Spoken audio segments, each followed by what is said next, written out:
வணக்கம். நிகழ்ச்சி மூலமாக உங்களை சந்திப்பதில் பெரும் மகிழ்ச்சி. வாழ்க்கையை வெற்றி பயணம் வைக்க பயணம் செய்து கொண்டிருக்கிறீர்கள். இந்த பயணங்கள் நல்ல முறையில் வெற்றி பெற என் அன்பின் வாழ்த்துக்கள். நீங்கள் நல்லா இருப்பீங்க. இப்போ இருக்கிறத விட 1000 மடங்கு அதிகமாக முடியும். நம்ம சேனைகள் கர்த்தர் தாமே உங்களை ஆசீர்வதித்து உயர்த்துவாராக. நல்லா கவனிச்சு பாருங்கள். வாழ்க்கையில் நோக்கம் என்பது நீங்கள் இந்த உலகத்தில் பிறந்திருக்கிற பிறப்பை நிறைவேற்றி முடிப்பது தான். அதனால் வாழ்க்கையில் ஒரே ஒரு காரியத்தை மட்டும் ஆழம் பதிய வச்சுங்க.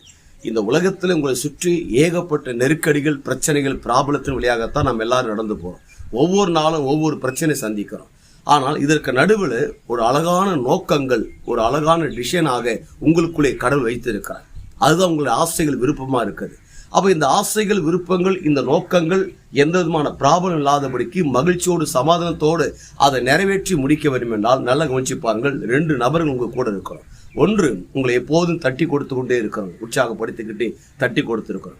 2வது, உங்களை கரெக்ட் பண்ணுறவங்க உங்கள் கூட இருக்கணும். இதை பண்ணு, இதை பண்ணாது, இதெல்லாம் கொஞ்சம் லெவல் பண்ணு, இதை கொஞ்சம் மாற்றுன்னு சொல்லணும். 3வதாக உங்களுக்கு கற்றுக் கொடுக்குற நபர்கள். இந்த 3 நபர்கள் உங்களோடு கூட இருந்தாங்கன்னா எந்த சக்தி உங்களை மேற்கொள்ள முடியாது.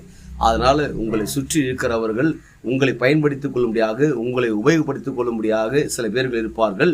அவர்கள் நல்லது போல நடத்துவது போல தெரியும், ஆனால் அது மிகப்பெரிய பிராபலத்தை ஏற்படுத்தும். ஆனால் இப்படிப்பட்ட நபர்களை உங்கள் கூட வச்சுக்கொள்ளுங்கள்.